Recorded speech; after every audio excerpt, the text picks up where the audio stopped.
Ce matin, dans le nom du Seigneur Jésus-Christ.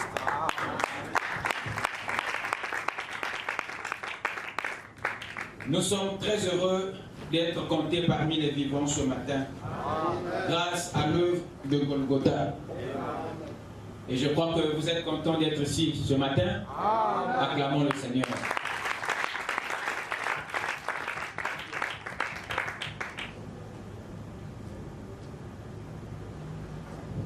Sans plus tarder, je vais vous inviter à vous lever pour lire les Saintes Écritures. Ouvrons rapidement nos Bibles dans le livre de la Genèse, chapitre 2, le verset 7.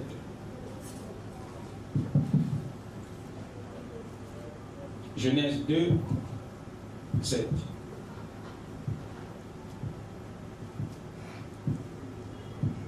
L'Éternel Dieu forma l'homme de la poussière de la terre. Il souffla dans ses narines un souffle de vie, et l'homme devint une âme vivante. Amen.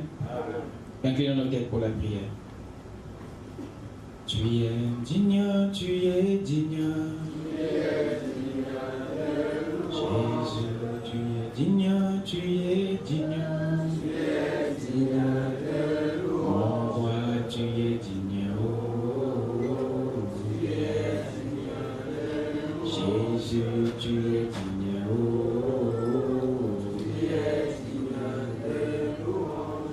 tu es digne, tu es digne, Jésus, tu es digne, tu es digne, mon roi, tu es digne, Jésus, tu es digne. Pour la vie que tu m'as donnée, le Saint-Esprit que tu m'as donné, la victoire que tu m'as donnée, oh, tu es digne, oh,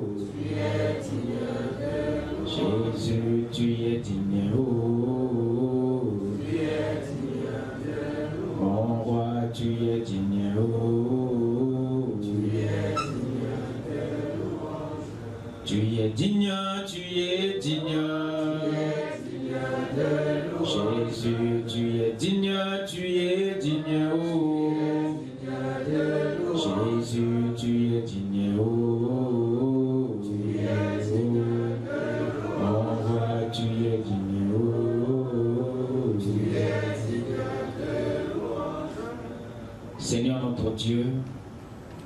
cœurs sont dans la joie ce matin de nous avoir appelés, Seigneur, à la vie, pour voir à nouveau le soleil dans son grand parcours dans notre vie. Seigneur, nous demandons que la lumière qui a brillé au sein des ténèbres au commencement puisse briller dans nos vies, Seigneur. Afin que, Père, les ténèbres des péchés soient dissipées, les ténèbres de l'incompréhension soient ôtées, et que tous les envoûtements qui retenaient les semences soient ôtés. Nous prions à ce que, Père, tu puisses nous bénir ce matin. Viens oindre ta parole. Puisses-tu, Seigneur, oh Dieu, me mettre de côté et toi-même t'exprimer au travers de ta parole. Seigneur, nous te demandons, Père, de parcourir depuis les cieux nos vies tout entières, Seigneur. Tu connais nos faiblesses, tu connais nos manquements. Puisses-tu affermir les membres faibles.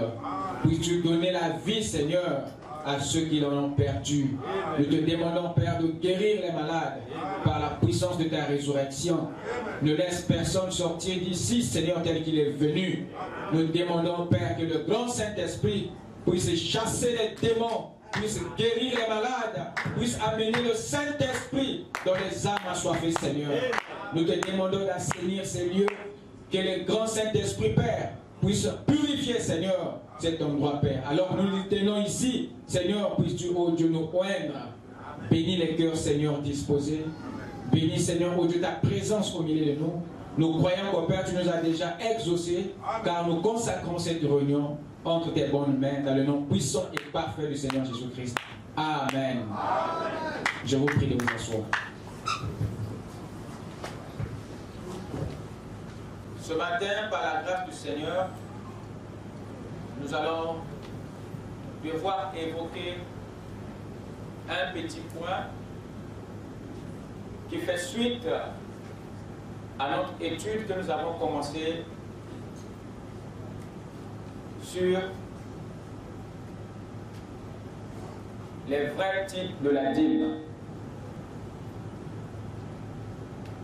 Nous avons vu que vous êtes prêts? Amen. Est-ce que vous êtes là? Amen.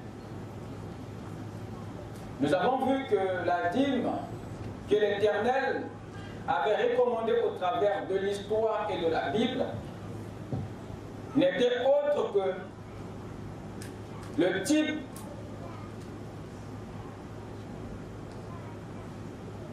d'Israël, de l'épouse et de notre âme.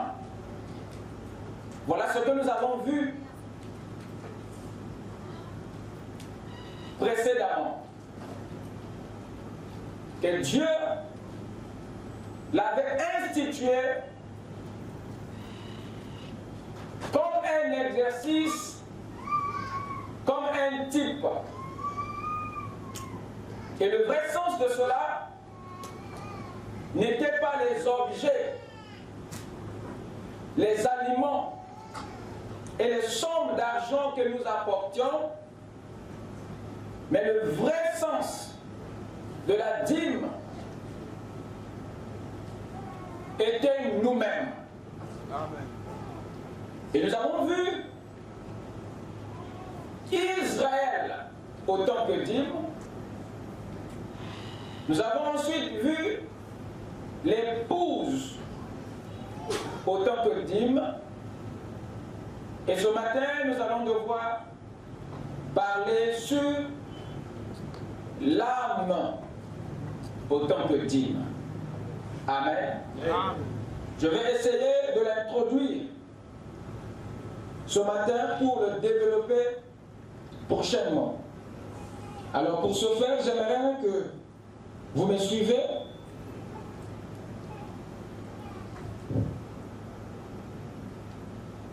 L'âme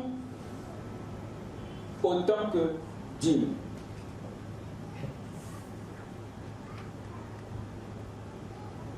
Nous avons ici, dans Genèse 2, verset 7, le tout premier texte de la Bible qui nous parle sur la triple nature de l'homme. C'est dans ces versets où Dieu nous fait en fait connaître pour la première fois les différentes parties qui nous composent. Et les lecteurs de la Bible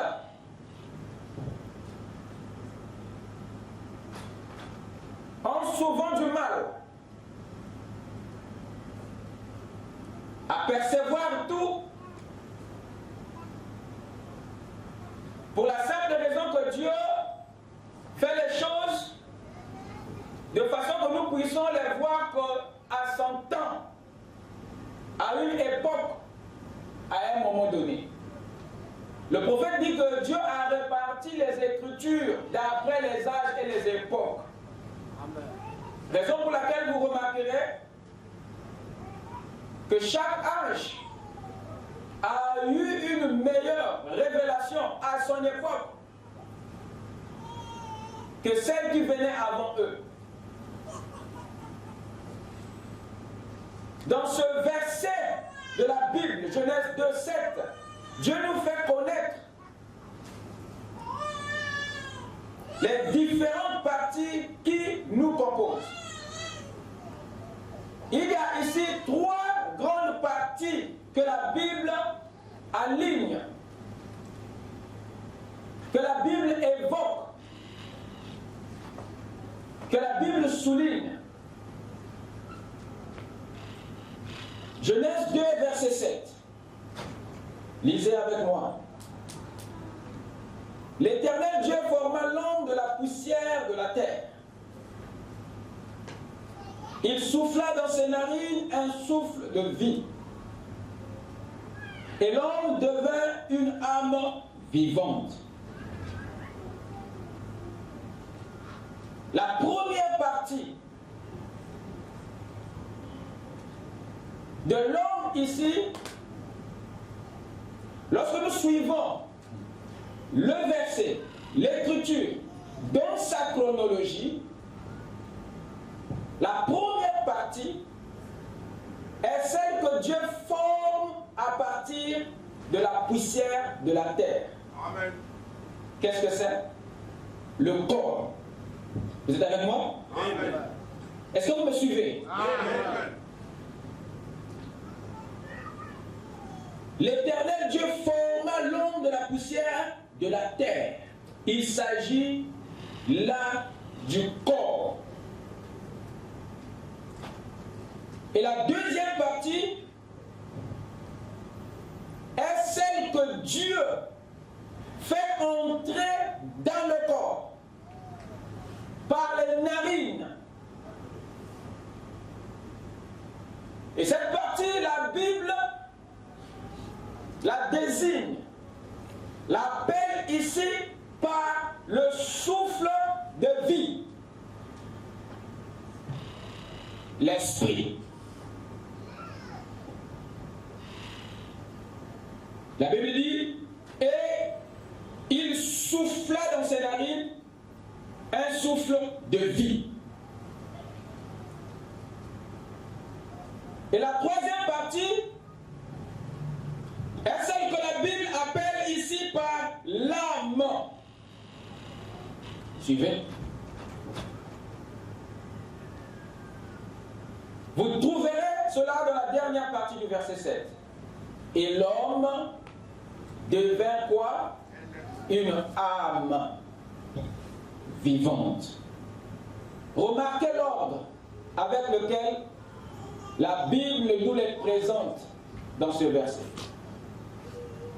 Nous avons number 1, la poussière de la terre, qui est le corps de l'homme, le souffle de vie, qui est l'esprit de l'homme, l'âme vivante, qui est la dernière chose dans ce verset que l'esprit mentionne. Amen. Amen.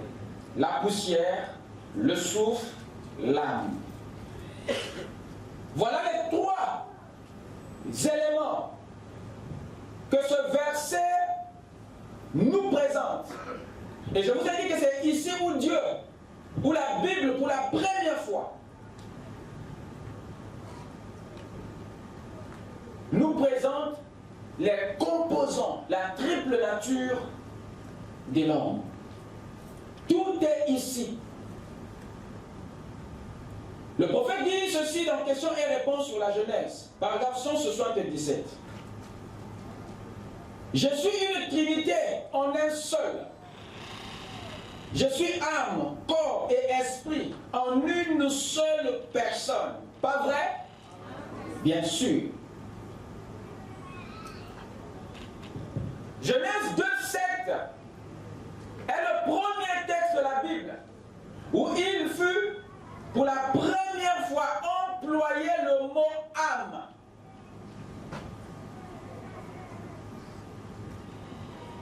Ça, vous devez le savoir.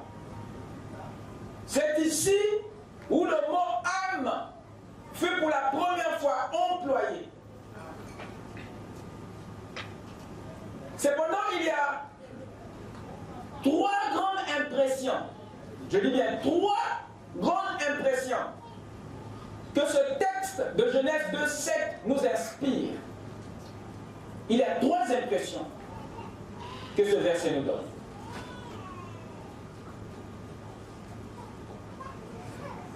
Cet alignement des composants nous donne l'impression que cette âme est la dernière chose que Dieu crée. Est la dernière chose que Dieu fait apparaître dans l'homme. Nous avons l'impression que l'âme, d'après sa position et d'après le texte, d'après le langage de l'esprit dans ce verset, nous avons l'impression que l'âme est la dernière chose que Dieu crée dans l'homme après le corps et l'esprit, le souffle de vie. Ça, c'est la première impression. La deuxième impression que nous avons,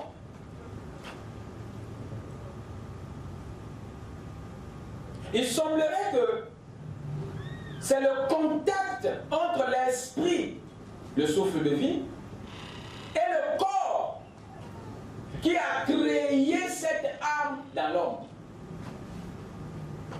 C'est comme si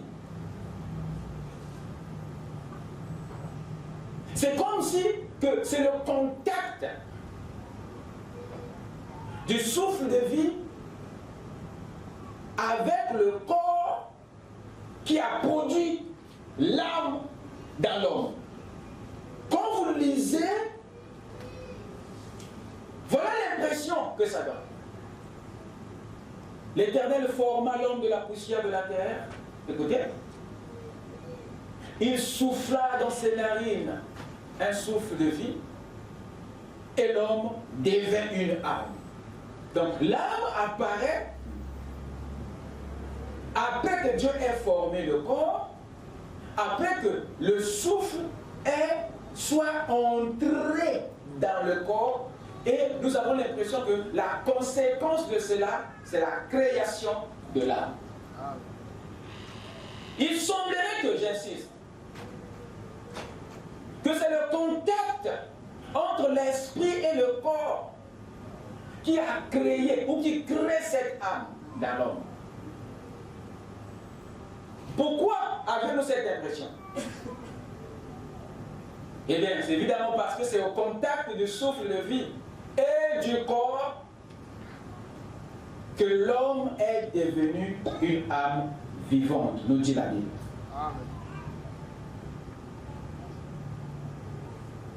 Impression numéro 3.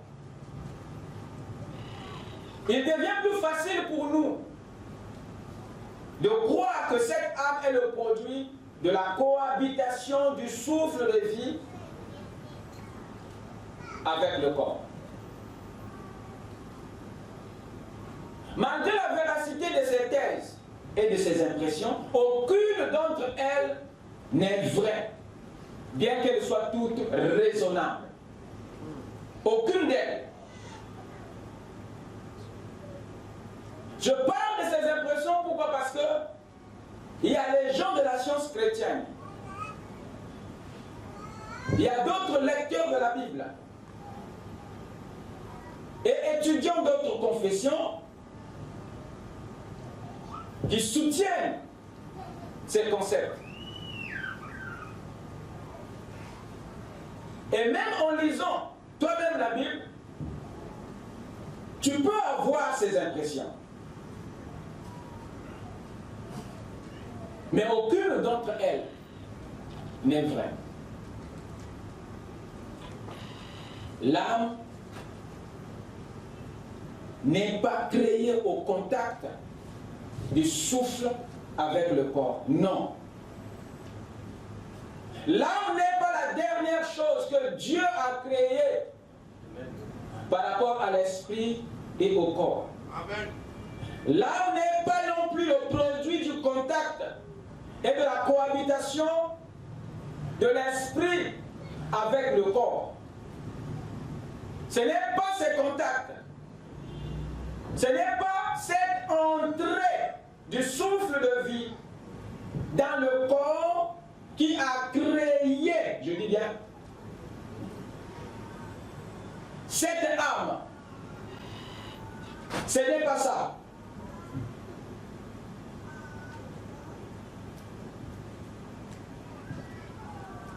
Ce n'est pas non plus la cohabitation du souffle de vie, l'esprit, avec le corps qui a créé. Non monsieur, non madame.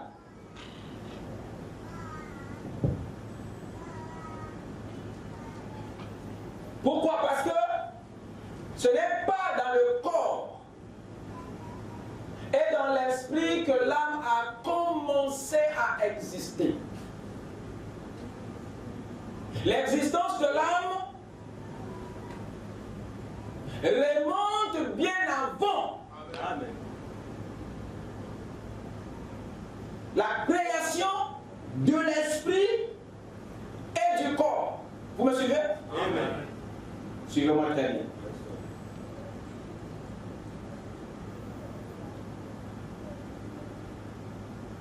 L'âme n'est pas une conséquence, mais l'âme est une création. L'âme n'est pas le produit d'une conséquence, d'un contact entre le souffle de vie et le corps. Non. Mais l'âme est le produit d'une création. Une création qui remonte bien avant que Dieu ne souffle. Bien avant que Dieu ne crée le corps. L'âme est la toute première chose que Dieu a créée avant notre corps, avant notre esprit. Est-ce que vous le savez? Amen. Son existence remonte avant le corps et l'esprit. Elle est la première partie de l'homme à voir le jour, à être créée. Et cette âme a été créée en dehors du corps fait de la poussière de la terre. Amen. Je veux vous dire que l'âme, elle est née de l'esprit et de votre corps. Amen. C'est en elle que l'esprit a été créé. C'est à elle que votre esprit a été attaché.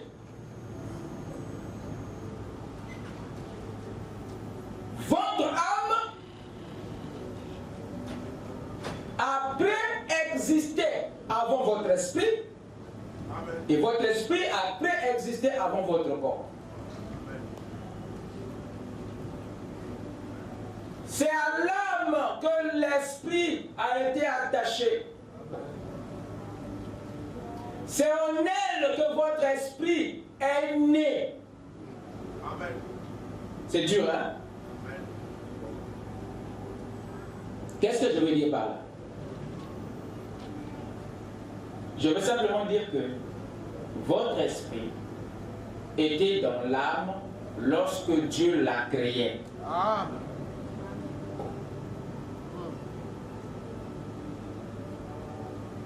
Vous me suivez? Amen. Votre esprit créé avec son âme. Il a été créé avec l'âme. Ou c'est dans l'âme qu'il a été créé.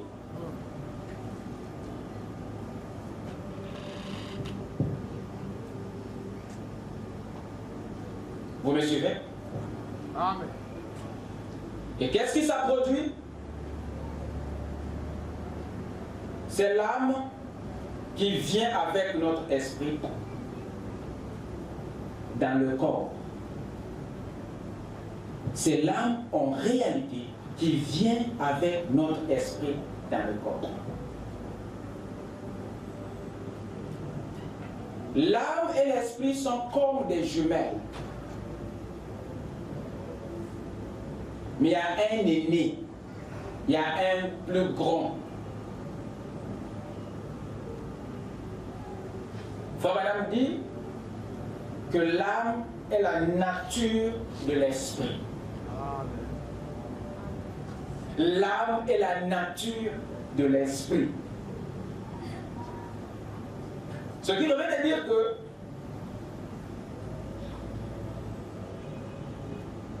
cet esprit est attaché à une nature. Cet esprit est venu avec une nature. Comme toi, tu ne peux pas exister sans ta nature. Il y a une nature qui est attachée à ta personnalité. Amen. Amen. Vous écoutez ça? Amen. Donc, la nature te suit. Ta nature est attachée à toi.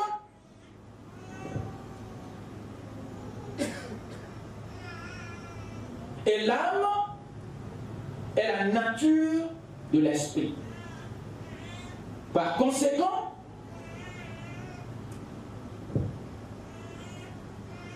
elle était la nature des dieux que Dieu avait attachée à ton esprit.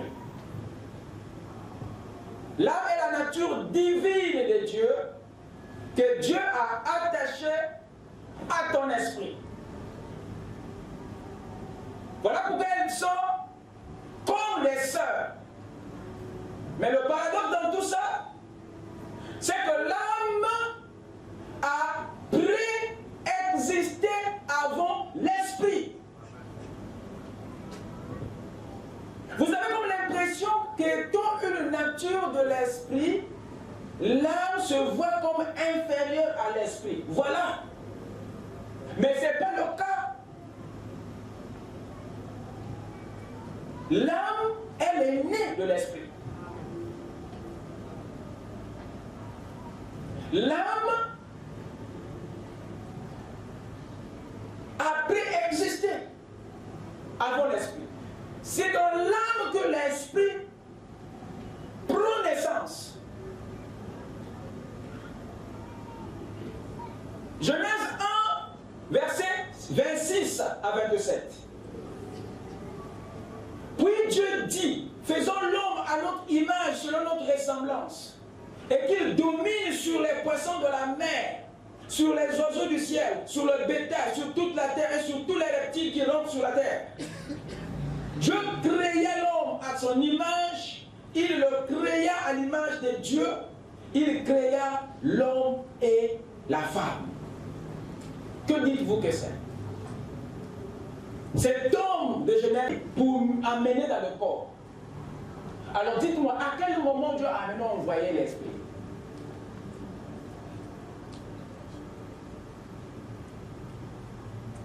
L'homme que Dieu crée ici, c'est l'âme. C'est la théophanie. Et en lui s'est trouvé déjà son esprit. En lui était déjà un esprit.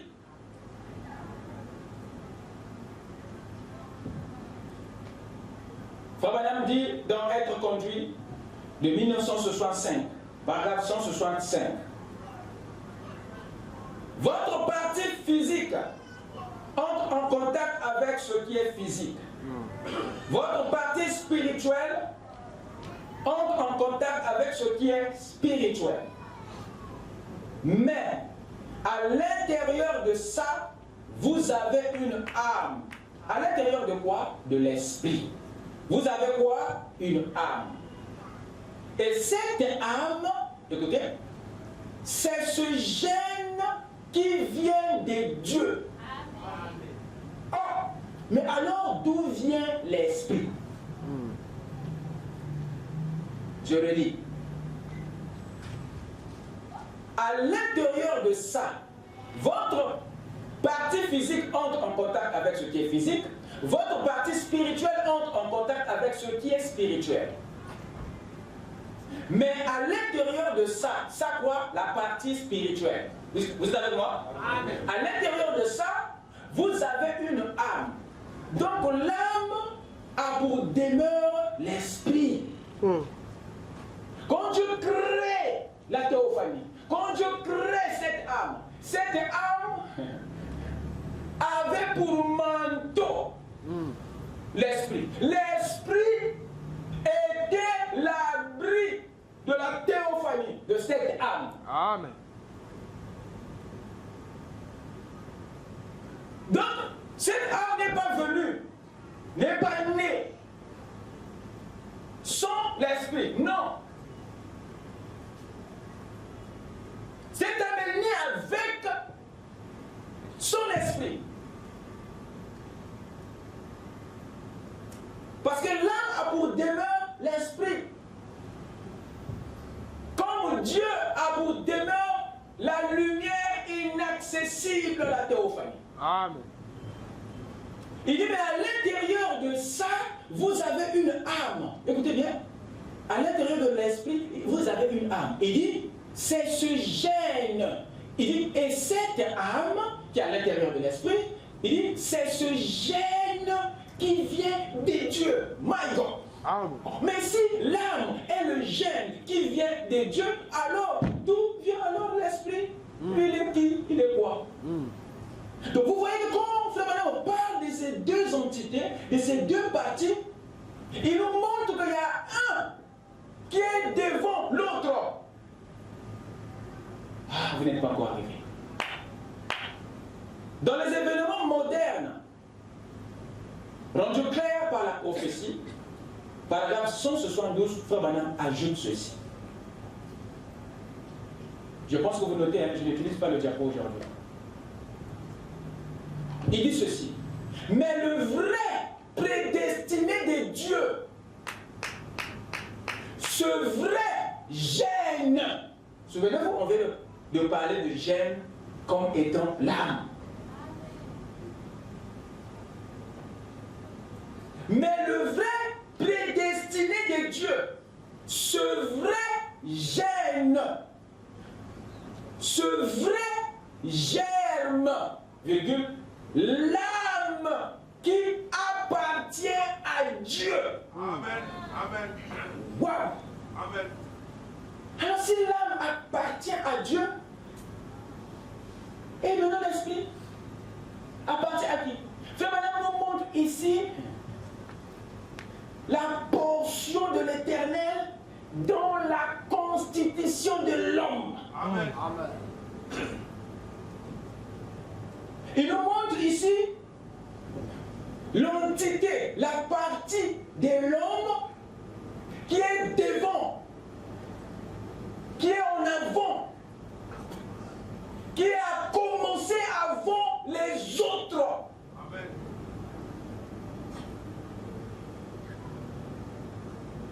Il dit, mais le vrai prédestiné de Dieu, ça veut dire qu'il y a aussi des prédestinés, mais le vrai, Amen. ce vrai germe, l'âme qui appartient à Dieu. Écoutez, il continue.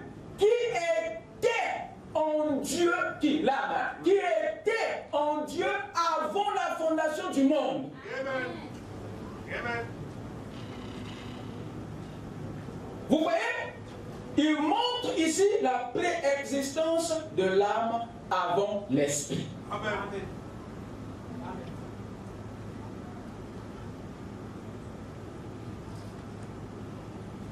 Souvenez-vous, vous qui avez vraiment l'Esprit de Dieu en vous, ce soir, vous étiez ici en Christ parce qu'il était la plénitude de la parole. Amen. Amen.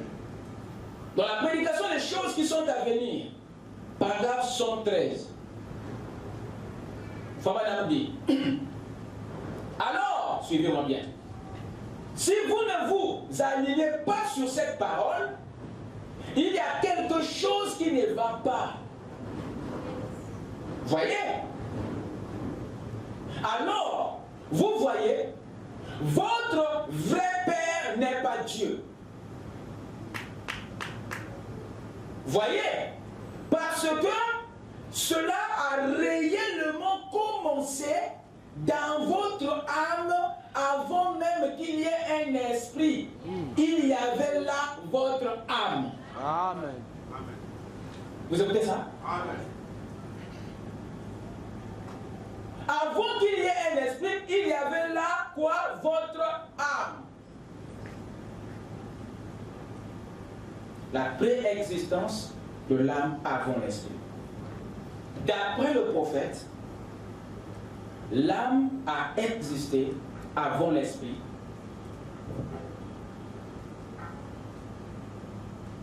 Et l'esprit était dans cette âme. Et l'âme en est la nature. Et Dieu a jugé bon de cacher l'âme dans l'esprit et l'esprit dans le corps. C'est ainsi que l'esprit est devenu l'abri de l'âme et le corps est devenu l'abri de l'esprit.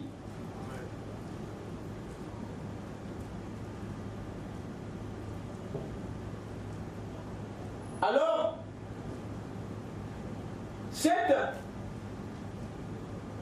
cette alliance nous présente une filiation entre l'esprit et l'âme. Il y a une connexion, il y a une filiation. Et cette filiation est un lien qui est là entre notre âme et l'esprit, entre notre nature et son esprit. Et cette filiation est très forte entre les deux premières parties par rapport à eux et le corps. C'est à cause de la filiation de l'âme et de l'esprit qui a fait que Dieu ne puisse pas envoyer l'âme dans le corps sans l'esprit. C'est à cause de cette filiation qu'il ne pouvait pas envoyer l'esprit dans le corps sans sa nature, c'est-à-dire l'âme, parce que les deux sont liés.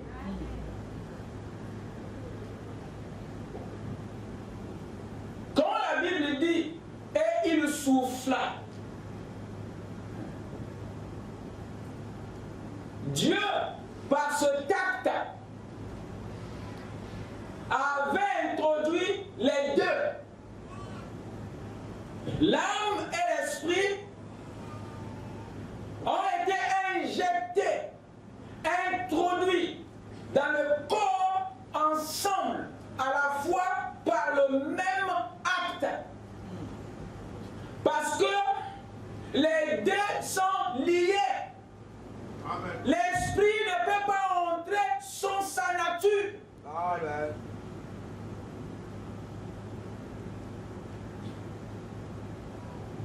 Et l'Éternel Dieu souffla.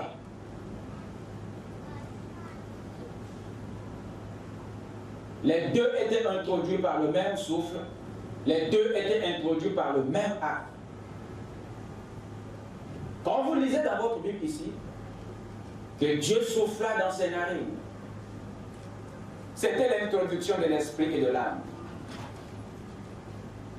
dans le corps fait de la poussière. Conclusion, l'âme était entrée avec son esprit, ou l'esprit était entré avec sa nature. Amen. Cette écriture de Genèse 2,7 nous parle, en d'autres termes, de l'entrée unique. Et il souffla. Il s'agit là de l'entrée unique des deux entités dans le corps. Est-ce que je dis quelque chose? Amen. Parce que l'esprit est lié à sa nature qui est l'âme. L'âme est liée à l'esprit. Mais entre les deux, c'est l'âme qui est plus grande. Voilà ce que j'aimerais que vous saisissiez dans ce développement. Dans la prédication, et tu ne le sais pas, paragraphe 122 à 123, le prophète dit ceci. Maintenant, ce tombe extérieur, là c'est la chair. C'est ce qu'on regarde, ce qu'on voit. Et ce corps a 5 entrées. N'importe quel enfant qui sort du primaire comme moi, c'est qu'il y a 5 sens qui contrôlent le corps. La vue, le goût, le toucher, l'odorat et l'ouïe. Sans eux, on ne peut pas toucher le corps.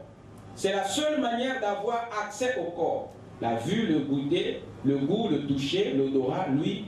On voit, on goûte, on touche. Maintenant, ça, c'est le mauvais à l'extérieur. Et à l'intérieur de ça, il y a un esprit. C'est ce que vous devenez quand vous naissez sur la terre et que le souffle de vie est soufflé en lui. Vous vous suivez? Cet esprit, donc le souffle de vie, cet esprit a une nature. Amen. Aïe, aïe, aïe, aïe. Amen. Vous écoutez ça? Amen. Je relis. Et à l'intérieur de ça, il y a un esprit. C'est ce que vous devenez quand vous naissez sur terre et que le souffle de vie est soufflé en lui. Amen. Amen. Donc, en d'autres termes, Frère Branham dit que le souffle de vie là, c'était l'esprit. Mais cet esprit-là n'était pas seul. Cet esprit-là avait une nature. Cet esprit-là était attaché à une nature. Et la nature de l'esprit, c'est quoi? Donc les deux, c'est ça le mystère du souffle. Donc les deux étaient introduits par le même acte. Et il souffla, le souffle de vie. Là-dedans, il y a l'âme et l'esprit. Amen. Est-ce que vous comprenez? Amen. Vous ne pouvez pas comprendre ce que vous êtes réellement si vous ne savez, si vous ne maîtrisez pas les mouvements du Fils devant la porte du Père. Ça, si ce n'est pas éclairé dans notre esprit, vous n'allez pas saisir, comprendre votre constitution spirituelle.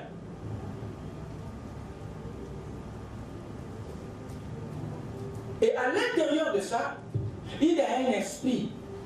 C'est ce que vous devenez quand vous naissez sur terre et que le souffle de vie est soufflé en lui. Cet esprit a une nature mondaine. Puisque nous on est nés dans le péché, notre nature a été souillée. Amen. Mais la nature du premier homme, Amen. la nature de l'esprit d'Adam était pure. Amen. Son péché a souillé la nature de sa postérité que nous sommes. Amen. Amen.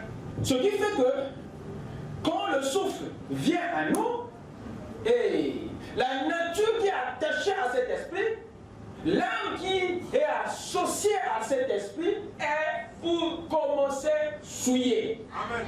Amen. Amen. Mondain. Amen. Ça va continue. Parce mais il a été donné permis par Dieu. Vous comprenez? Là, chaque enfant qui naît, écoutez bien, dans ce monde est né dans le péché, conçu dans l'iniquité, venant au monde en disant des mensonges, n'est-ce pas vrai? Amen. Alors cette personne-là, à l'intérieur, c'est un pécheur dès le départ. Amen. Amen. Amen. Donc la chute a corrompu la nature de notre esprit. Amen. Donc quand nous venons là, notre âme est déjà souillée, corrompue. Vous me suivez? Amen. Et nous comprenons par là que les deux vont ensemble. Ce n'est pas que non, nous avons tingé âme, après nous avons tingé le sous esprit. Il fait le corps, après il souffle l'âme. Ok, maintenant l'esprit, il a soufflé comment? Les gens ne savent pas le mystère. Non! Quand il crée le corps, après il souffle un souffle de vie, et dans ce souffle de vie, il y a les deux premières entités parties de l'homme. Il y a l'âme et l'esprit. Amen. Est-ce que c'est clair? Amen.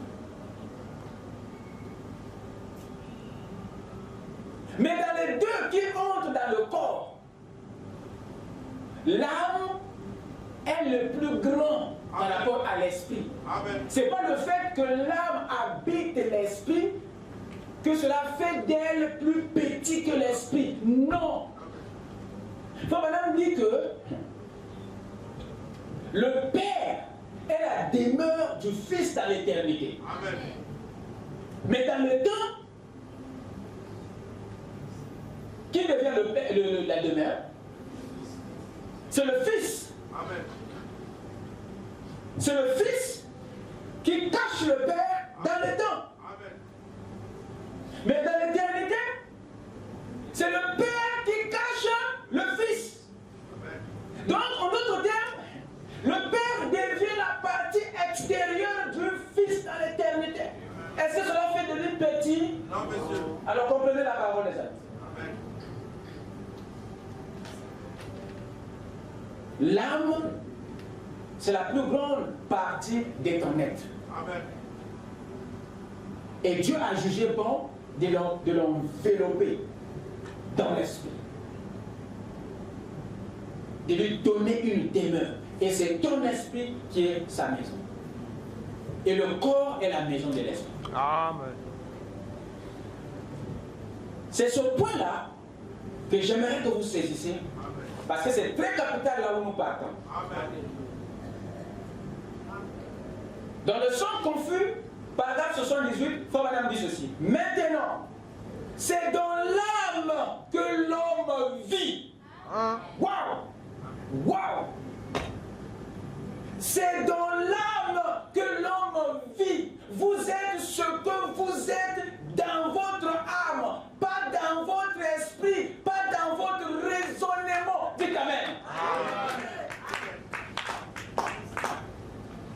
C'est dans l'âme que tu vis. Donc ta vie, tu la vis dans l'âme. Pourquoi? Parce que l'âme, c'est ce que tu es. Il dit pas l'esprit.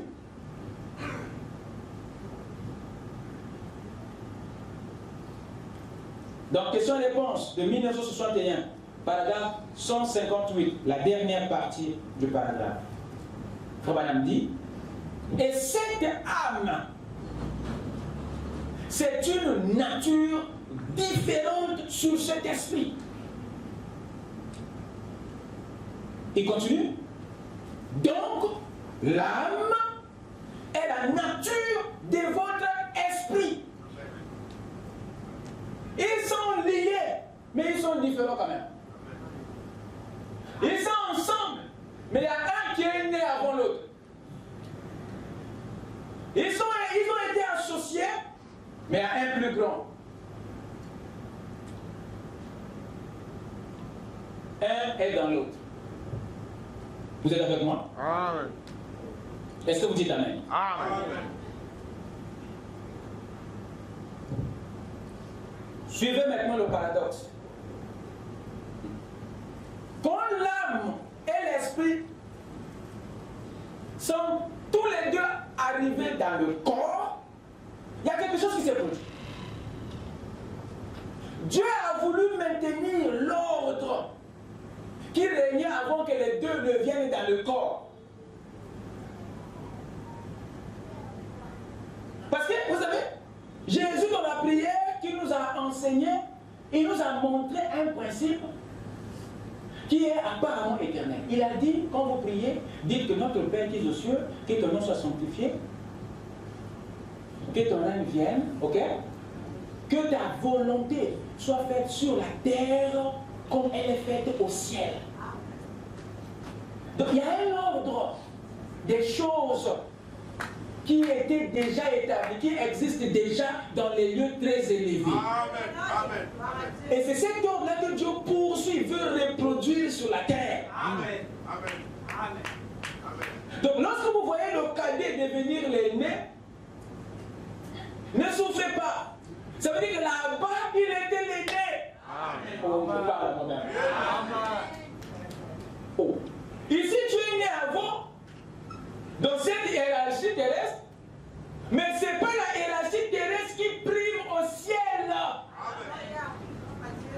C'est le livre de vie de l'agneau. Là-bas, tu avais quelle position? C'est la position d'en haut qui dominera sur ta position sur la terre. Voilà pourquoi sans effort, on ne cherche pas une position, mais c'est la position qui te poursuit. Parce que l'ordre céleste ne sera jamais brisé. Vous écoutez ça? C'est ce que tu es.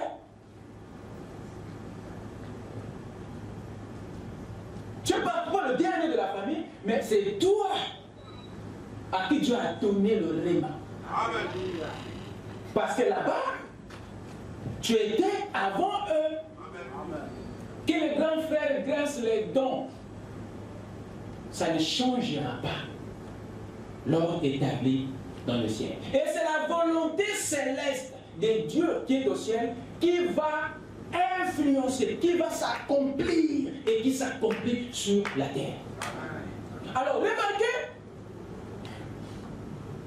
avant que les deux ne viennent dans le corps, il y a un qui appartenait à Dieu. Il y a un qui a existé avant l'autre. Et l'autre est né dans l'autre. Et voilà que Dieu les prend tous les deux comme des jumelles et il les souffle, il les envoie, il les injecte dans le corps. Et quand ils atterrissent dans le corps, qu'est-ce qui s'est passé?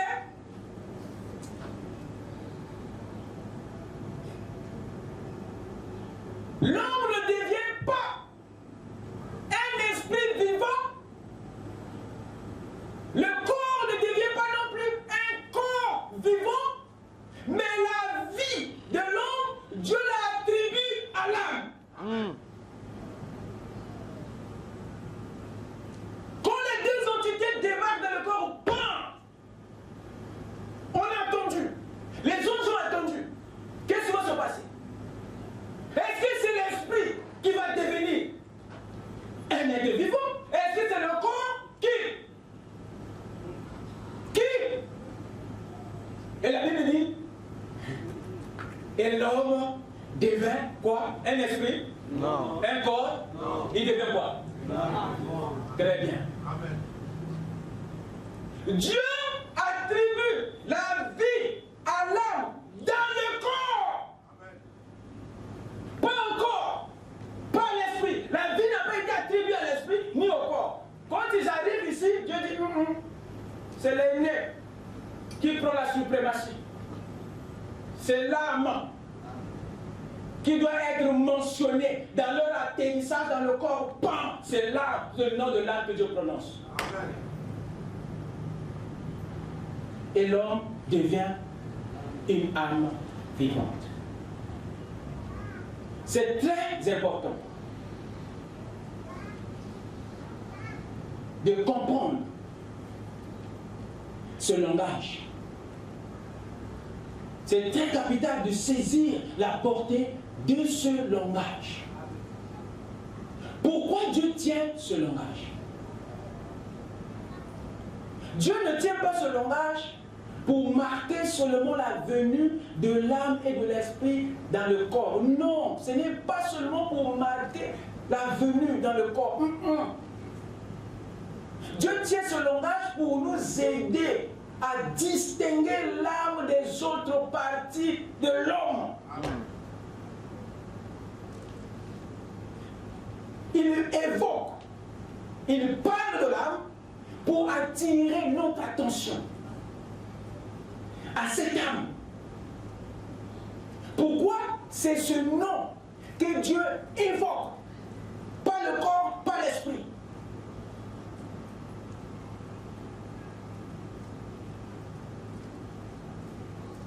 Dieu met le mot vivant devant l'âme. Pourquoi? Le mot vivant ne veut pas seulement dire ce qui est en vie ou ce qui a la vie. Non, mais le mot vivant ou vivante veut aussi dire ce qui est doué, ce qui est intelligent, ce qui est organisé, ce qui est animé. Le mot vivant ou vivante veut aussi dire ce qui est agissant. Ce mot va plus loin. Ça veut aussi dire ce qui est prédominant, ce qui est plus actif. Ce mot veut aussi dire ce qui est influent. Et l'âme et l'homme devient une âme vivante. Dans le mot vivant, vivante, il y a tout ça. Il y a doué, talentueux, intelligent, organisé, animé, agissant, prédominant, influent, autoritaire, Amen. souverain, autonome. Et l'homme devient une âme vivante. Ça fait appel à l'autonomie de l'âme. Ça fait appel à l'autorité qu'incarne cette partie que Dieu a évoquée. Donc Dieu a voulu que l'âme garde son influence qu'il avait avant le corps dans le corps. Qu'il garde son intelligence, son autorité, sa primauté, sa souveraineté, sa préexistence. Dieu voulait que l'âme garde cette autonomie dans le corps. Donc ce n'est pas seulement pour évoquer l'arrivée de l'âme dans le corps, non, pour aussi nous montrer la suprématie de l'âme sur le corps et l'esprit. Quelqu'un peut dire amen? Amen. Ça montre que les commandes de l'homme n'a pas été remis à l'esprit, ni à son corps. Ce langage montre que les commandes ont été remises évidemment à l'âme. Et l'homme devint une âme vivante. Dieu ne confirmait pas la création de l'âme, mais Dieu confirmait le statut de l'âme.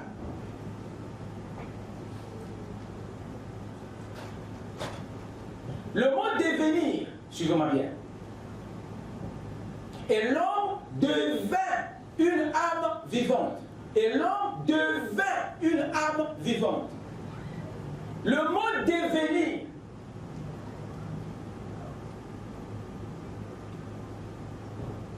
ne veut pas dire créer. Le mot devenir ne veut pas dire naître. Mais le mot devenir est plus son rapport avec le mot progrès, progresser, Amen. évoluer, évolution. Le mot devenir évoque un processus d'évolution et non une création.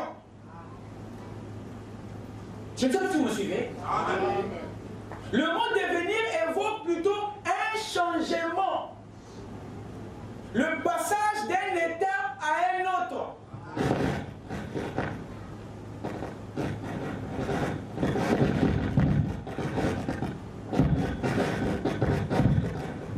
Amen. Amen.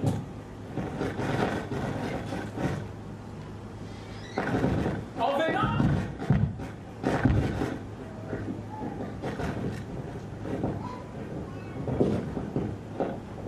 excusez-moi.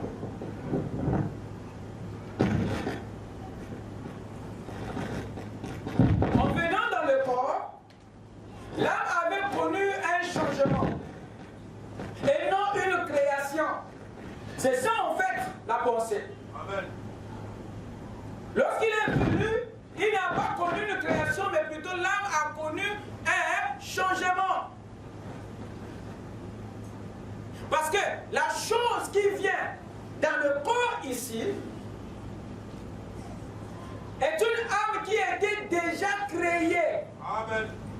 Est une âme qui était déjà née avant de venir dans le corps. Amen. N'oubliez pas que cet homme était d'abord une théophanie.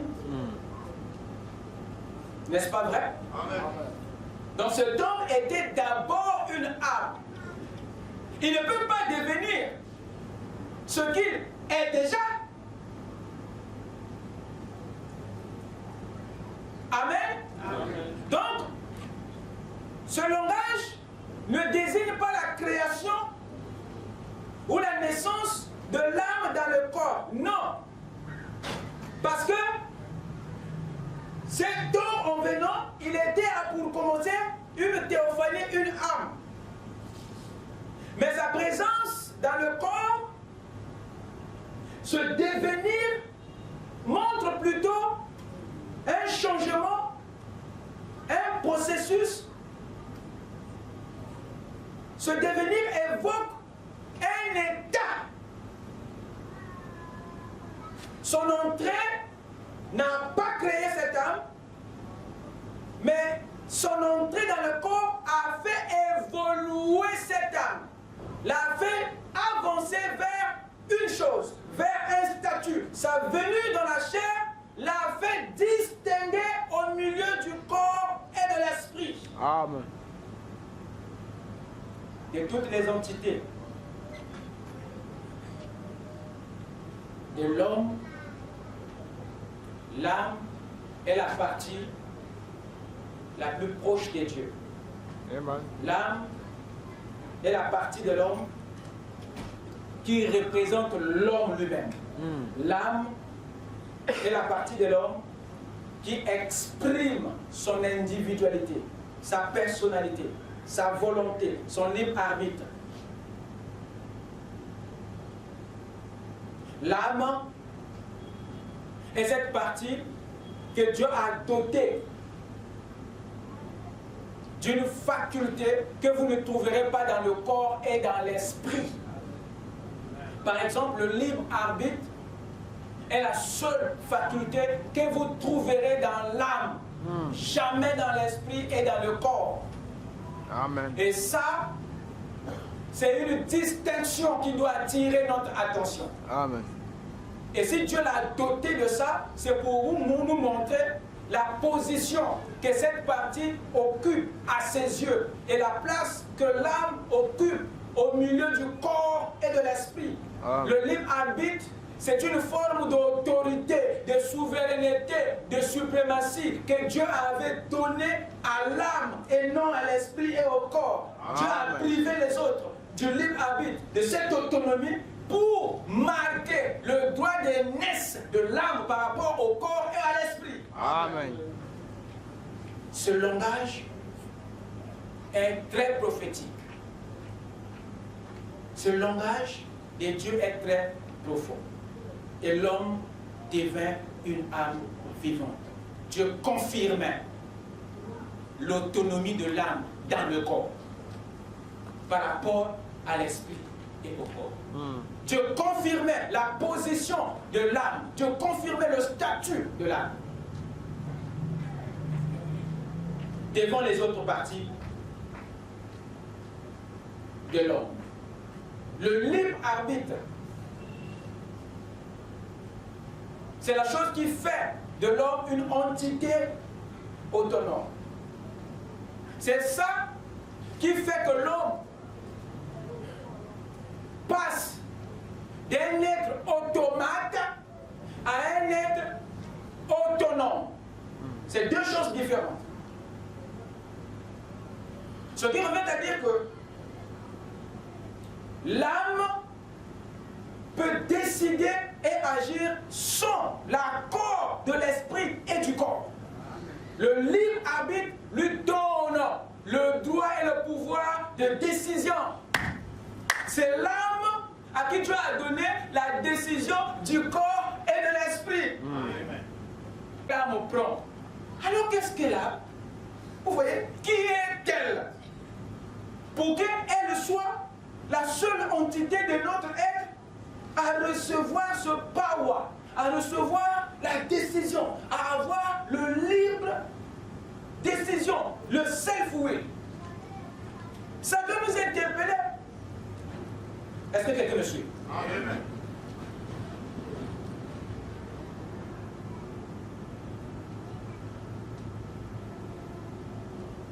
C'est pour montrer simplement que le corps et l'esprit ont été conçus pour faire la volonté de l'âme. Parce que l'âme, c'est la partie la plus autonome des autres parties dans l'homme. Et elle, à son tour, elle est la seule qui dépend directement de Dieu. Amen. Mais les deux autres là dépendent de l'âme parce qu'ils ne décident pas. Dieu décide sur l'âme, mais l'âme décide sur l'esprit et le corps à cause du libre arbitre que Dieu lui a doté. Quelqu'un peut dire Amen? Amen. Dans la prédication, il faut que vous naissiez de nouveau par Dave 111, Frère Branham dit ceci. Une âme, qu'elle soit bonne ou mauvaise, la mort ne la change pas. J'avais noté ici beaucoup de références de l'écriture portant sur ce point que je voulais commencer. Ce qu'est une âme. Qu'est-ce qu'une âme? Frère Branham pose la question. Et lui-même répond pour dire c'est vous. Amen. Vous écoutez ça? Amen. Donc en réalité, vous n'êtes pas un esprit. Vous n'êtes pas un corps. Non. Amen. Mais vous êtes une âme. Amen. À qui Dieu a donné un esprit et un corps. Amen. Est-ce que c'est clair? Amen. Est-ce que c'est clair? Amen. Qu'est-ce qu'une âme? Frère Branham dit, c'est vous. Amen. Vous êtes une âme. La partie à l'intérieur de vous. Quelqu'un peut dire Amen? Amen. Nous sommes en train d'étudier de façon progressive la portion de Dieu qui est en nous. Amen. Il faut la connaître d'où elle vient, où est-ce qu'elle s'est retrouvée et quel est l'héritage que Dieu avait mis en lui avant qu'il ne vienne dans le corps. Amen. Amen. Sa position ne devait jamais être compromise à autre chose. Il n'a jamais été établi que le corps prenne la place de l'âme et l'esprit prenne la place de l'âme. Non. Amen. Dieu lui donne le libre arbitre, c'était pour le maintenir à la tour des contrôles, pour qu'il soit cette partie qui décide sur le corps et sur l'esprit, parce que c'est l'âme qui est l'aîné du corps et de l'esprit. C'est pas pour rien que Dieu l'aime, parce qu'il est décisionnaire. Ah, comment on appelle? Il est décisionnaire. Voilà, vous parlez trop bien français. Comme Dieu. Vous écoutez ça? Amen. Il dit ceci dans les âmes qui sont maintenant en prison. Paragraphe 44. Par contre, cette âme qui est à l'intérieur, voyez-vous, c'est dans cette âme que Dieu fait son œuvre. Et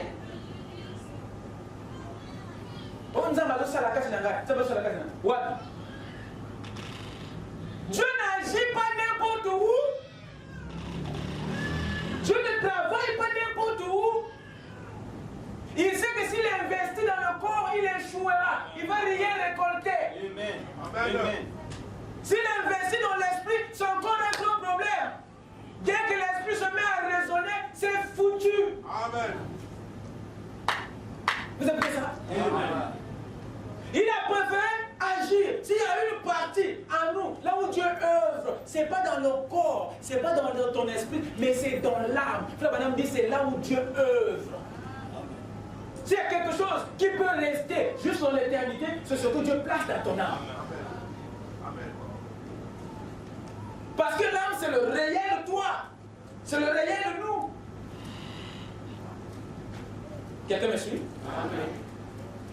L'âme, c'est la seule partie de l'homme qui est fait, qui est créé à son image et à sa ressemblance.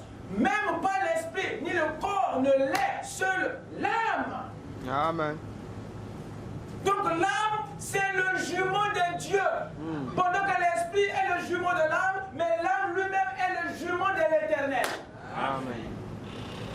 C'est la seule entité qui se rapproche,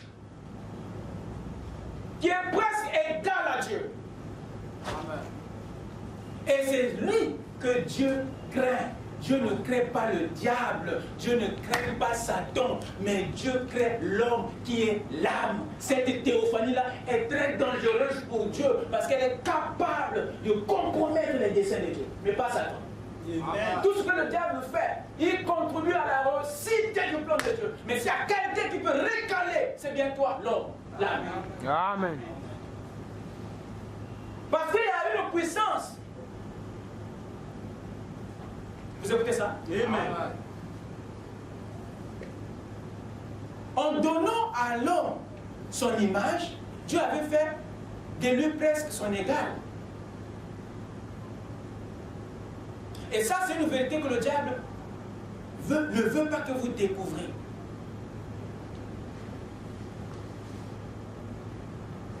C'est très important. C'est dans cette âme que Dieu fait son œuvre. Et dans la prédication, et tu ne le sais pas, paragraphe 125, il dit ceci. Maintenant, ce dernier homme, qui est l'âme, effectivement, dans notre alignement, nous allons parler du corps, de l'esprit et de l'âme. Ce dernier homme qui est l'âme, il n'y a qu'un seul sens qui le contrôle. Et c'est le choix du libre arbitre, de choisir ou de rejeter. Vous écoutez ça? Amen. L'homme extérieur, la vue, le goût, le toucher, l'odorat, lui, je suis dans le Dieu de cet âge mauvais, paragraphe 53, la partie B. L'homme extérieur, la vue, le goût, le toucher, l'odorat, lui.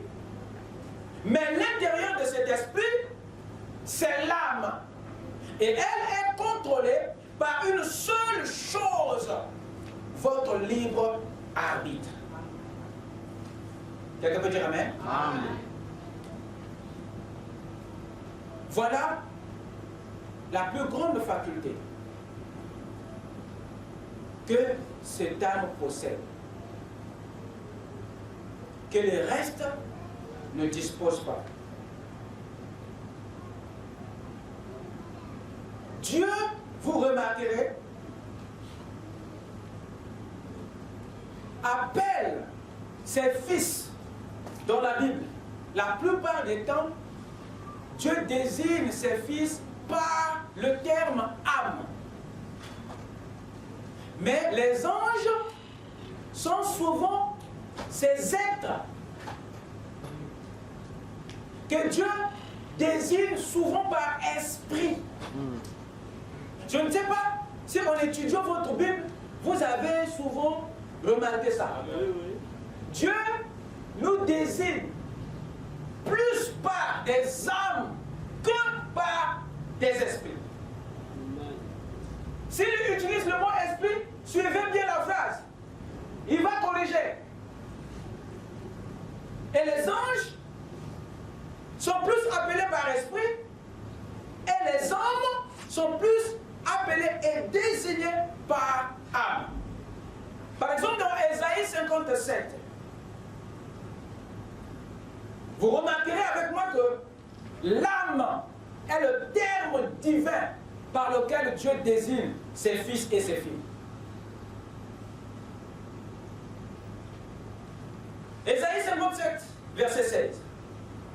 Je ne veux pas contester à toujours, ni garder une éternelle colère, quand devant moi tombent en défaillance les esprits, virgule, les âmes que j'ai faites.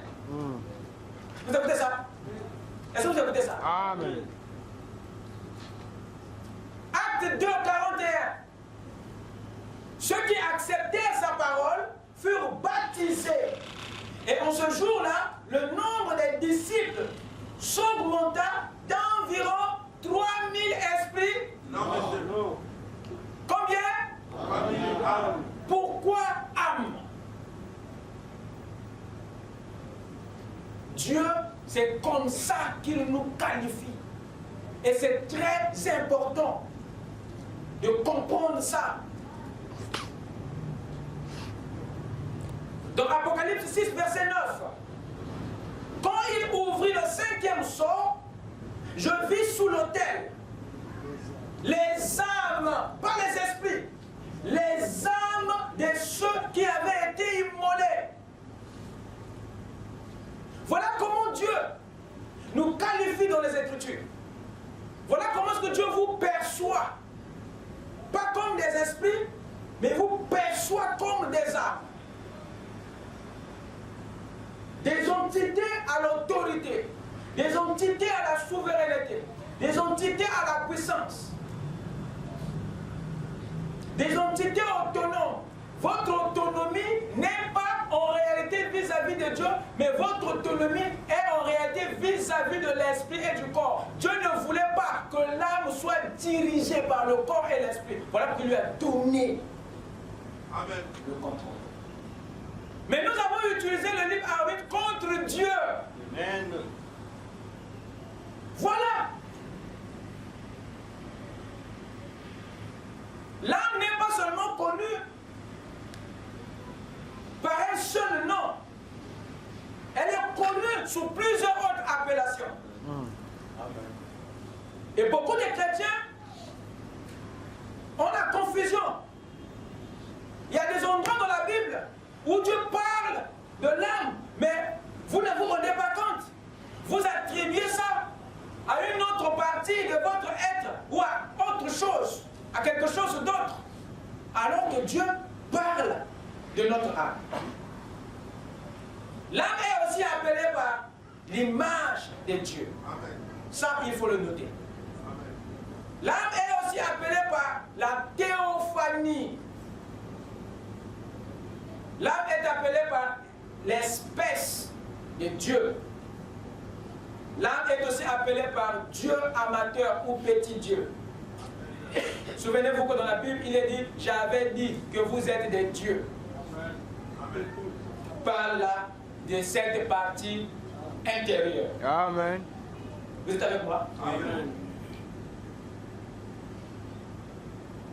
Dieu créa l'homme à son image et à sa ressemblance. Cet homme qui fut créé là, c'était une espèce. Dieu. Parce que Dieu appartient à une espèce. Le chien appartient à une espèce. L'arbre appartient à une espèce. Les montagnes appartiennent à une espèce. Les oiseaux appartiennent à une espèce. Dieu lui-même appartient à une espèce. Et l'espèce auquel Dieu appartient, on appelle ça dans la Bible l'homme. Parce que Dieu est un homme. Amen. Je parle à quelqu'un? Et vous êtes de l'espèce Dieu. Et ce n'est pas votre corps physique qui est cette espèce, non. C'est votre corps divin, théophanie. C'est cette âme-là qui est l'espèce Dieu. Amen. Est-ce que c'est clair? Amen. L'âme est aussi appelée par l'homme intérieur. Amen. Quand on parle de l'homme intérieur, quand la Bible parle de l'homme intérieur, il fait plutôt allusion à ton âme qu'à ton esprit. L'âme est aussi appelée par le subconscient. Amen. Voilà notre nom, le subconscient. Il est aussi appelé par l'entendement. Ça, c'est notre nom. L'âme est encore appelée par la volonté. C'est toujours l'âme. L'âme est encore appelée par le cœur. Quand la Bible parle du cœur, c'est en rapport avec l'âme. Le cœur dont la Bible parle, c'est pas ce muscle qui pompe ton sang, non. C'est pas cet organe-là. Chaque fois que la Bible parle de ton cœur, du cœur, il parle de ton âme. Dites Amen. Amen. Et vous comprenez bien avec moi pourquoi Malachie 4 devait traiter avec le cœur Amen. et non avec les esprits. Amen. Il dit que je vous ramènerai, je vous enverrai qui Élie le prophète. Et quand il viendra, il ne viendra pas ramener les pieds, les mains. Non, il ne viendra pas traiter avec n'importe quoi. Mais la partie de notre être que Malachie 4 viendra traiter, c'est le cœur, c'est-à-dire l'âme. Il va ramener là. Tu t'amènes. Il doit le ramener. Parce que le peuple refuse d'offrir la part de Dieu à l'Éternel. Il vient nous aider. On nous disait que vous êtes des dîmes de Dieu. Il faut que ça lui revienne.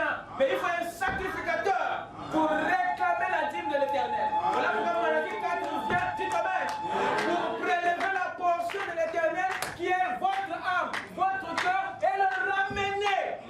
Tu t'amènes. C'est la réconciliation. Amen. C'est lui qui vient traiter avec le subconscient.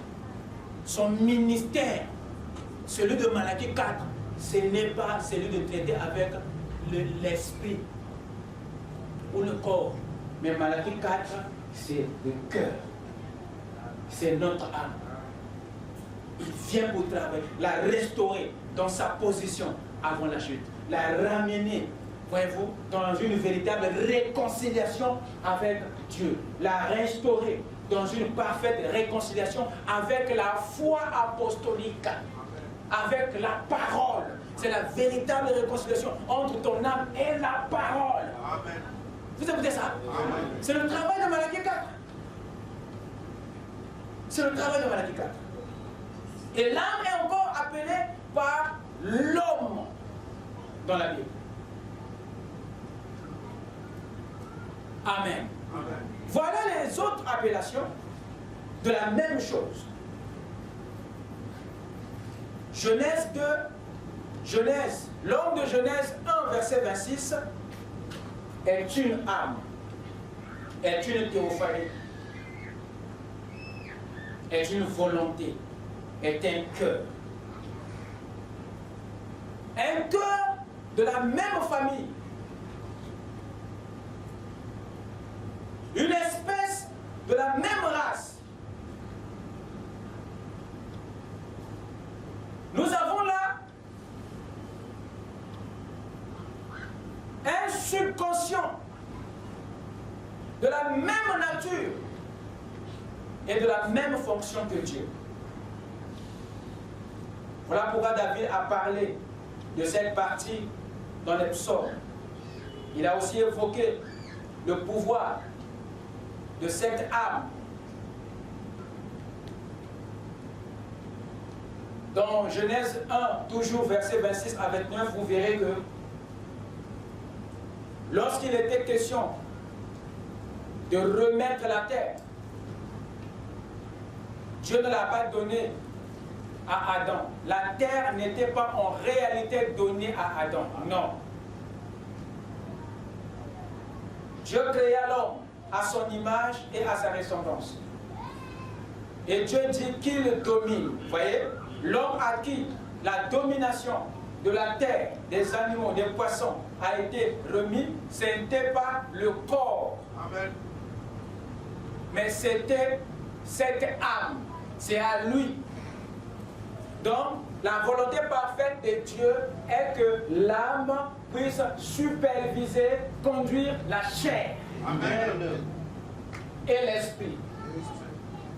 Donc, les Genèses que vous lisez là, c'est l'investiture de l'âme. Donc, vous voyez qu'il a été doté. La terre lui a été donnée avant même que Adam ne voie le jour, avant même que la chair ne soit formée. Il a été investi. Et l'homme est la partie de ton être la plus bénie, la plus puissante, la plus intelligente. Ce n'est pas ton cerveau, même pas ton esprit. C'est ton âme qui est plus puissante, plus intelligente. C'est elle. Vous écoutez ça? Amen. Donc ce qui manque au corps et à l'esprit, l'âme les possède. Parce que c'est lui, on fait les comptes, qui détient la plénitude du pouvoir. L'âme, c'est l'être le plus puissant, le plus fécond. C'est lui, en fait, qui est le plus dominant.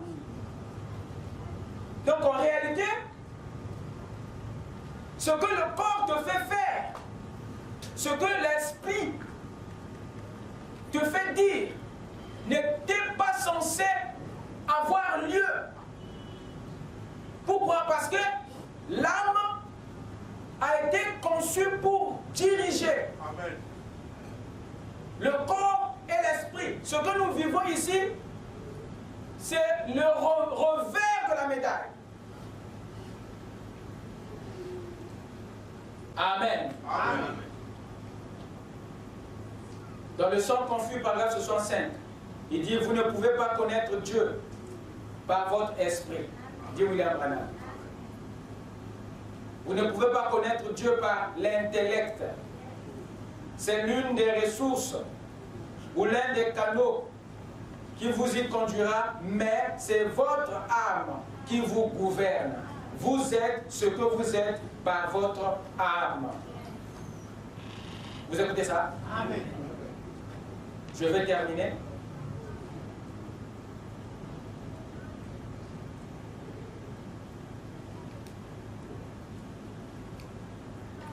Dieu, Fabanam dit quelque part que quand il était question de choisir la partie qu'il fallait prendre dans l'homme, Dieu a préféré prendre le cœur.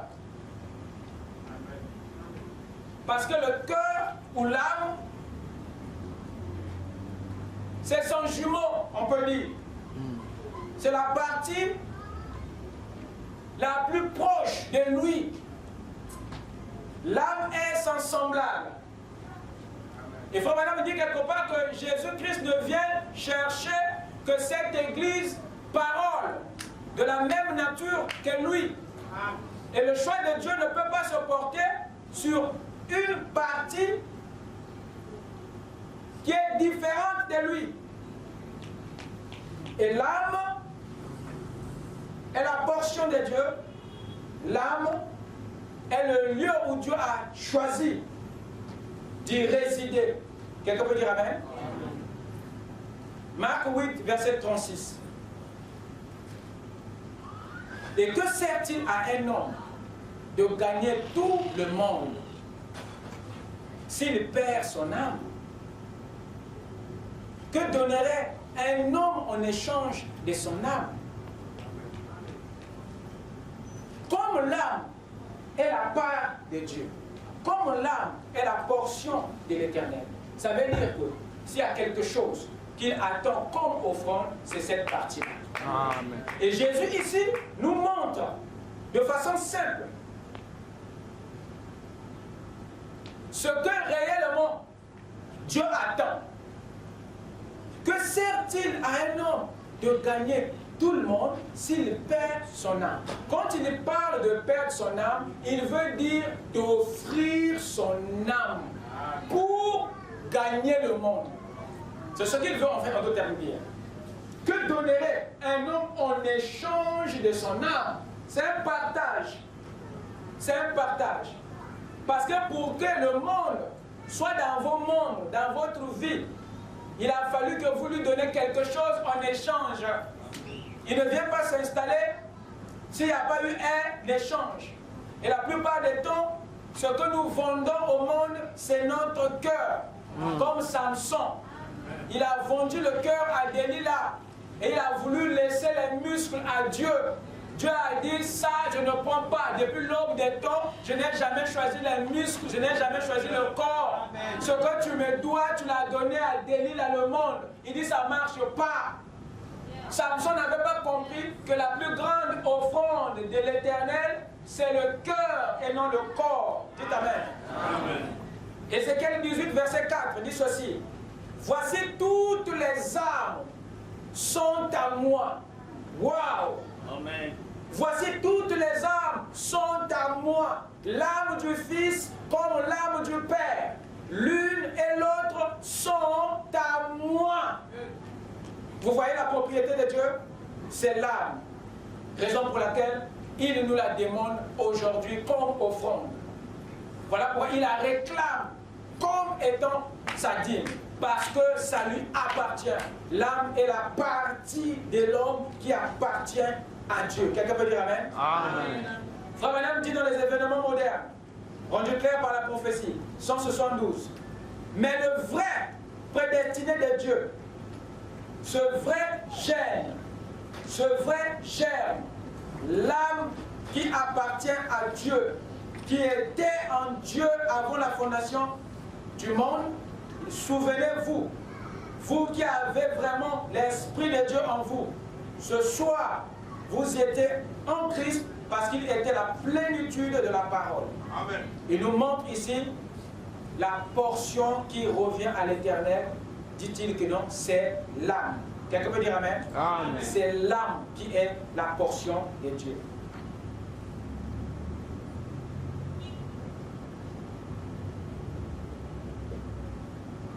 Luc 11, versets 37 à 42. Prenez-le avec moi, je vous en prie.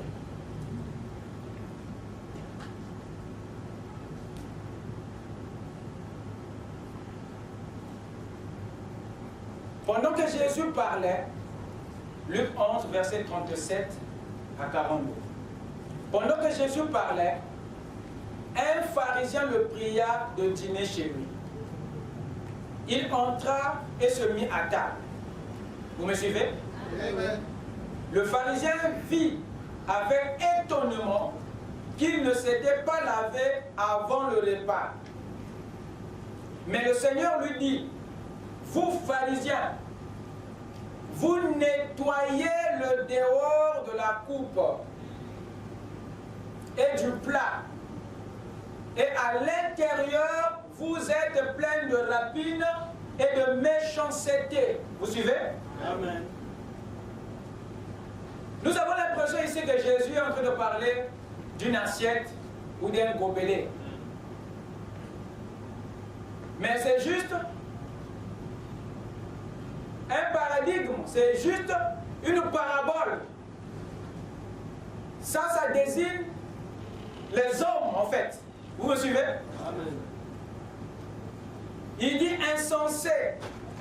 C'est lui qui a fait le dehors, suivez? N'a-t-il pas fait aussi le dedans? Donnez plutôt en aumône. Waouh!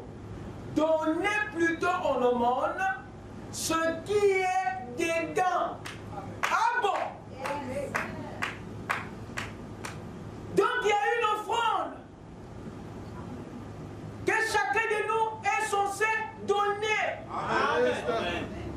Mais cette offrande n'est pas le dehors. Amen. Mais cette offrande, c'est notre dedans. Amen. Donc le dedans aussi s'offre. Yes, sir. Vous écoutez ça? Le dedans se donne aussi. Alléluia. Et Jésus montre ici aux pharisiens que c'est le dedans qui doit être donné en aumône. Amen. Yes, sir. Donnez plutôt en aumône ce qui est dedans, et voici toutes choses seront pures pour vous. Amen. Ah bon? Donc si les choses ne s'arrangent pas dans notre vie et dans la vie des pharisiens, c'est parce que le don a été fait. Amen. Le don de soi, le don de l'âme n'a pas été fait. Donc si ta pureté ne vient pas encore, si ta sainteté, tu ne la vis pas encore, c'est parce que tu retiens ton cœur. Il y a une partie que tu retiens entre tes mains. Dieu veut que tu offres, que tu donnes ton cœur, ta partie intérieure, et tu verras la sanctification dans ta vie, et tu verras la bénédiction dans ta vie. Quelqu'un peut dire amen? Donc le retient de cela retient aussi notre vie. Amen. Jésus continue, il dit, toutes choses seront pures pour vous.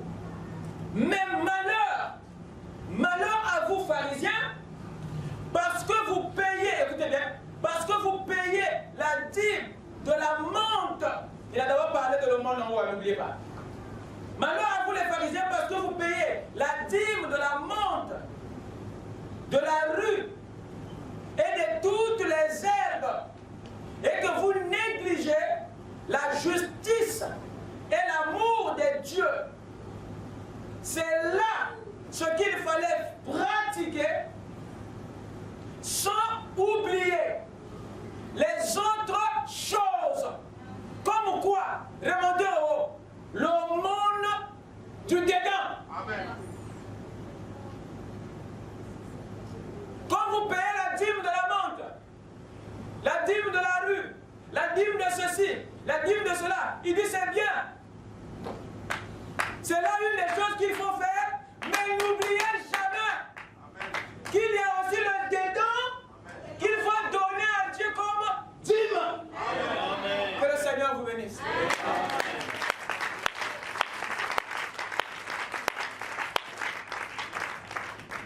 L'âme autant que dîme.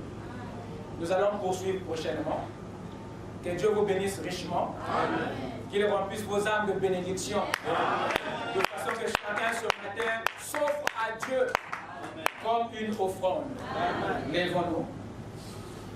Ma richesse et ma joie Et ma félicité, oh Jésus, c'est de croire que tu m'as racheté, rempli de confiance en toi, divin Sauveur. Je vis dans l'espérance et je marche sans peur.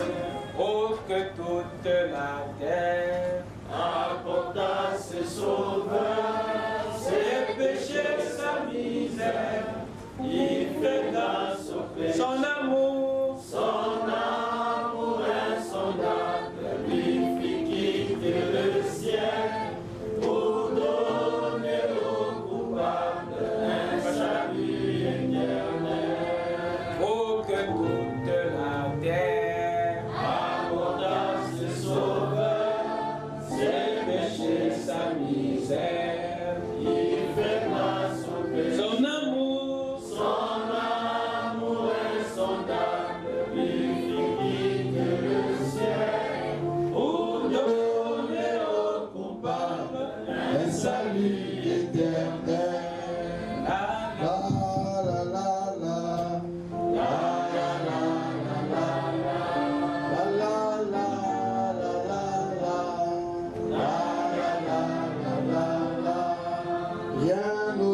Dieu règne. Notre Dieu règne. Notre Dieu règne. Notre Dieu règne. Notre Dieu règne. Notre Dieu règne. Oh, il est la lumière. Il est la lumière du soir. Il est la lumière. Il est la lumière. Il est la lumière. Il est là.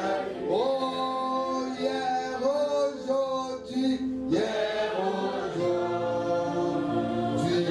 toujours. Hier,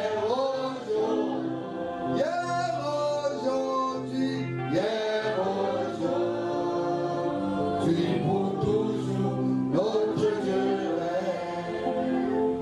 Que chacun dans la méditation puisse penser à son âme, à son cœur, à son subconscient et voir là où il l'a abandonné, là où il l'a donné. Il se pourrait que dans notre marche, nous avons fait comme Samson. Nous avons offert notre cœur au monde. Nous avons offert notre cœur au péché. Nous avons donné notre cœur à l'adultère, à la fornication, au mensonge, à l'escroquerie.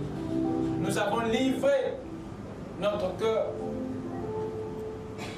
à César, alors que c'est à Dieu que cette partie était réservée. Et ce matin, le Seigneur réclame son nombre, réclame sa portion. Soyons tous disposés à prendre une décision ce matin, à vouloir mettre à sa disposition ce qui lui revient des droits. Notre âme est la dîme de l'Éternel. Notre âme est la portion de Dieu en nous, et c'est celle que Dieu réclame. Dieu réclame ton cœur, mon frère, ma soeur. Dieu réclame ton âme. Il sait qu'autre chose l'a pris sous son contrôle. Il sait que l'âme est partie en captivité à Babylone. Il veut que tu prennes la ferme résolution, comme le fils prodigue, de décider de ramener le cœur à Dieu là-bas. Que chacun se souvienne dans son parcours, là où il a offert le bien de l'Éternel entre les mains de l'ennemi, et de la récupérer.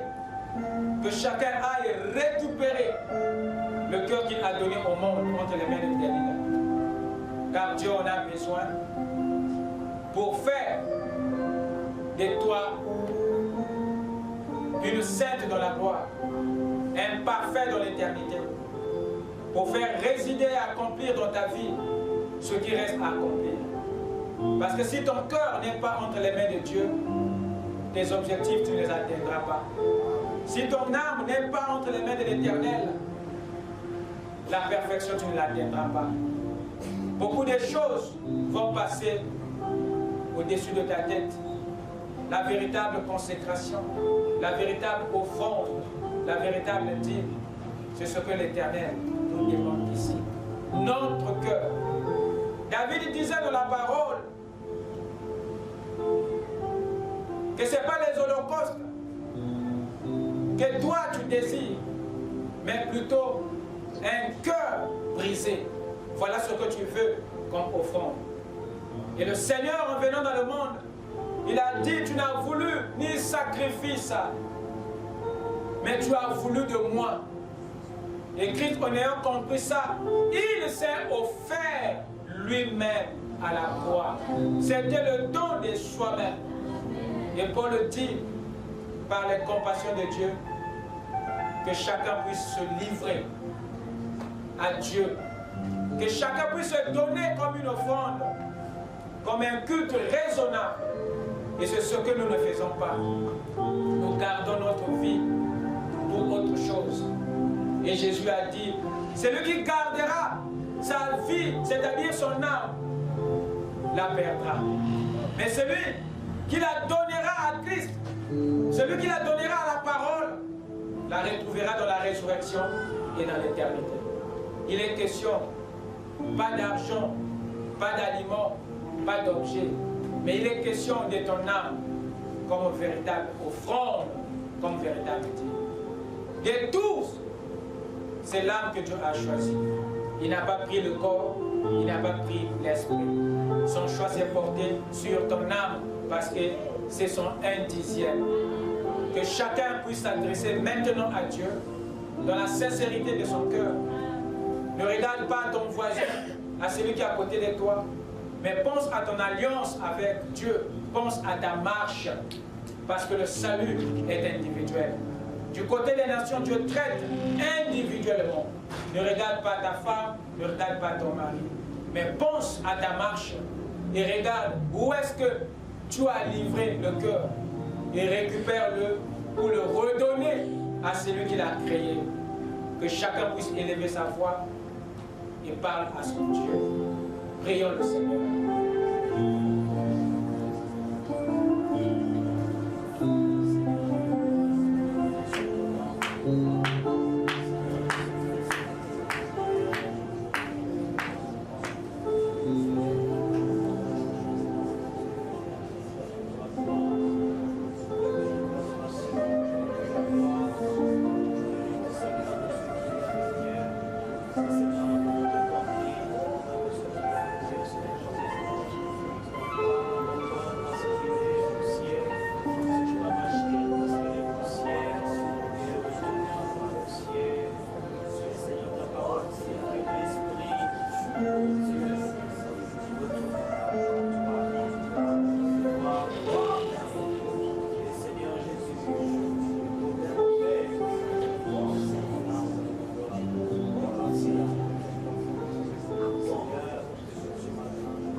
Seigneur notre Dieu, nous te sommes reconnaissants, Père, pour ce rappel que tu as fait à nos âmes. Parce que nous étions emportés, Seigneur, par le raisonnement de notre esprit, emportés par les passions de notre chair, à tel point que, Père, notre cœur a perdu son autonomie devant les éléments qu'il était censé conduire et dominer.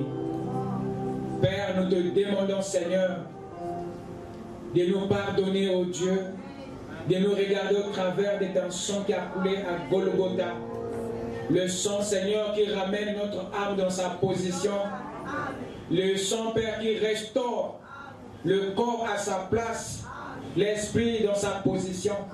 Seigneur, notre Dieu, que ce sang puisse agir dans chaque enfant de Dieu ce matin. Afin que, Père, toi l'Éternel, tu puisses recevoir ta portion éternelle. Car tu as dit au cours de ta chair de donner à César ce qui est à César, mais à Dieu ce qui est à Dieu. Mais Seigneur, nous ne l'avons pas fait. Nous avons triché, Seigneur. Tout ce qui était à toi, nous l'avons donné à César. Tout le cœur qui t'appartenait, nous l'avons donné à Delilah, le monde. Et à tel point que, Seigneur, il n'y a plus rien qui est resté de toi en nous. Mais nous venons à la piscine de Bethesda nous laver. Nous venons à Siloé.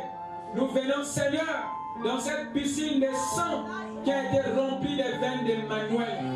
Seigneur, lave-nous, purifie-nous, Seigneur, afin que, Père, ô Dieu, nous puissions à nouveau, Seigneur, te faire des offrandes dignes, t'offrir, Seigneur, en sacrifice, en offrande, nos cœurs, nos âmes. Seigneur Dieu puissant, nous te demandons, Père, de nous pardonner, Seigneur. Ô Dieu, baptise-nous du Saint-Esprit, donne la force, la puissance, Père, à chaque esprit, à chaque âme, Seigneur, afin que, Père, chacun de nous puisse vivre pour toi, puisse être, Seigneur, une offrande de bonne odeur à toi, Seigneur. Que le diable ne puisse plus arracher ta part à toi qui est en nous, Seigneur. Que dès maintenant, Seigneur, nous soyons à toi. Et Père, oh Dieu, que nos cœurs, Seigneur, puissent t'appartenir.